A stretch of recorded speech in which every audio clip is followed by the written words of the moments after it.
क्या आपने कभी सोचा है कि जब भी आपको बहुत ज्यादा गुस्सा आता है तो आप बहुत ज्यादा चिल्ला चिल्लाकर सामने वाले से बातें करते हैं? क्या आपने सोचा है कि इतना ज्यादा चिल्लाने की, चीखने की क्या जरूरत पड़ती है जब आपको गुस्सा आता है? या फिर इस आए हुए गुस्से को आपको कंट्रोल कैसे करना है? क्या आप इसके बारे में जानते हैं? आज की वीडियो में हम यही जानने वाले हैं। एक बार की बात है, एक संत महात्मा अपने बहुत सारे शिष्यों को लेकर नदी पर नहाने के लिए गए। वहां पर नहा रहे थे और उन्होंने देखा कि कुछ लोग बहुत ज्यादा मस्ती कर रहे थे, नहाने का बहुत ज्यादा आनंद ले रहे थे। लेकिन थोड़ी देर बाद ही आनंद लेते लेते ही कुछ ग्रुप के बीच में कुछ लड़ाई हो गई और ग्रुप दो भागों में बंट गए। एक व्यक्ति दूसरे व्यक्ति पर जोर जोर से चिल्ला रहा था, चीख रहा था, और दूसरा वाला पहले वाले पर जोर जोर से चिल्ला रहा था, बहुत ज्यादा चीख रहा था। अब संत जी ने अपने शिष्यों से पूछा कि क्या तुम्हें पता है या कभी तुम्हें समझ में आता है कि जब इन लोगों को गुस्सा आ रहा है या आपस में लड़ रहे हैं तो इतना ज्यादा चीख चिल्ला क्यों रहे हैं और इसका कारण क्या है? तब एक शिष्य ने कहा कि शायद हो सकती है इनके मन की जो शांति है वो भंग हो गई है और इसलिए ये एक दूसरे से बहुत ज्यादा चीख चीख कर, चिल्ला चिल्ला कर बातें कर रहे हैं, ये अपनी बात को समझाने की कोशिश कर रहे हैं।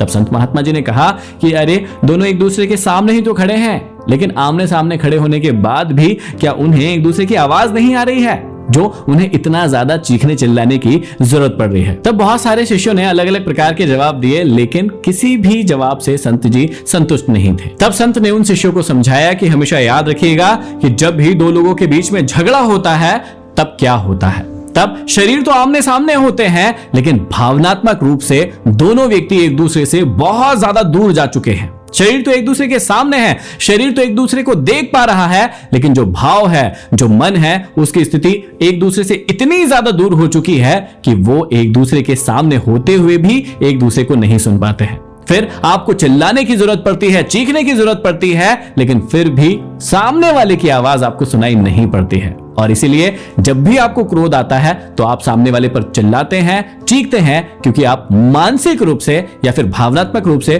उस व्यक्ति से बहुत दूर हो चुके हैं। लेकिन संत ने आगे समझाया कि ठीक इसी का विपरीत होता है प्रेम में।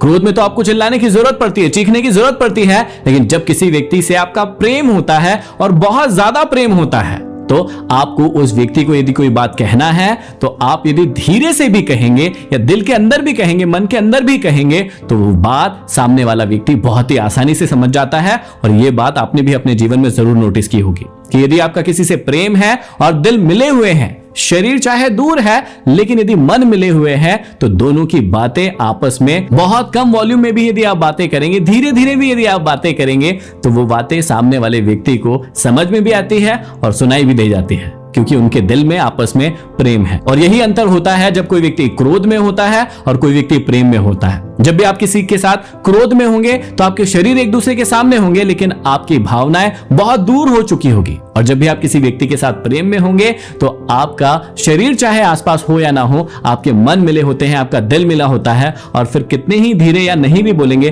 तब भी एक दूसरे की बातें बहुत ही आसानी से समझ में आ जाएगी। अब आप ऐसा क्या करें कि जब भी आपको क्रोध आए आपके जीवन में कुछ गड़बड़ ना हो, क्योंकि आपने जरूर नोटिस किया होगा कि जब भी आपको गुस्सा आता है तो आपके जीवन में थोड़ी देर के लिए वो गुस्सा रहता है, लेकिन बहुत ज्यादा समय आपका खराब कर देता है। सामने वाले को नुकसान हो या ना हो उससे कोई फर्क नहीं पड़ता, लेकिन कई बार आप बहुत ज्यादा नुकसान में आ जाते हैं, कई बार आप बहुत ज्यादा गिल्टी फील करते हैं, कई बार आप नकारात्मकता में चले जाते हैं उस क्रोध की वजह से। हमेशा याद रखिएगा कि क्रोध एक ऐसा भाव है जो कि बहुत थोड़े समय के लिए आपके पास रहता है, बहुत थोड़े समय के लिए आपके साथ रहता है, लेकिन आपका बहुत ज्यादा वक्त खराब कर देता है। इसलिए आपको जब भी अपने गुस्से को कंट्रोल में करना हो, बहुत ही सिंपल सा उपाय अपनाइएगा। जब भी आपको गुस्सा आ रहा हो, थोड़ी देर के लिए अपने शरीर को कहीं पर विश्राम दे दीजिएगा। इसके बाद सबसे इंपॉर्टेंट चीज है कि अपनी वाणी को विश्राम दे दीजिएगा। ना आपको अपने हाथ पैरों को उठाना है और ना ही आपको अपनी जबान से कोई शब्द किसी के लिए निकालना है। इन दो चीजों को यदि आपने अगले 5 मिनट या 10 मिनट के लिए कंट्रोल कर लिया और थोड़ी देर के लिए आप शांति के साथ बैठ गए, तो आपके सामने आने वाली बड़ी से बड़ी विपत्ति जो कि उस गुस्से के कारण आने वाली है वो बिल्कुल नहीं आएगी। इस बात का आप ख्याल रखिएगा। लड़कों को तो गुस्सा आता ही है और कई बार वो उसे कंट्रोल कर लेते हैं, लेकिन कई जगहों पर मैंने सुना है लड़कियों को ये कहते हुए कि हमें बहुत ज्यादा गुस्सा आता है और वो उस गुस्से को कंट्रोल नहीं कर पाती हैं। तो हमेशा याद रखिएगा कि जिनको भी गुस्सा आता है सिर्फ दो चीजें करना है। आपके शारीरिक रूप से आपको 5 या 10 मिनट के लिए अपने आप को कंट्रोल करना है, उस स्थिति से, उस जगह से थोड़ी देर के लिए बाहर निकल जाना है और वाणी से भी अपने आप को थोड़ी देर के लिए शांत रखना है और फिर देखिएगा कि वो गुस्सा आपको कभी भी नुकसान नहीं पहुंचा पाएगा। आशा करता हूं कि वीडियो आपको पसंद आया होगा। हर उस व्यक्ति तक जरूर पहुंचा दीजिएगा जिसे आपको लगता है कि ज्यादा गुस्सा आता है। अगले वीडियो में फिर मिलते हैं, तब तक के लिए धन्यवाद।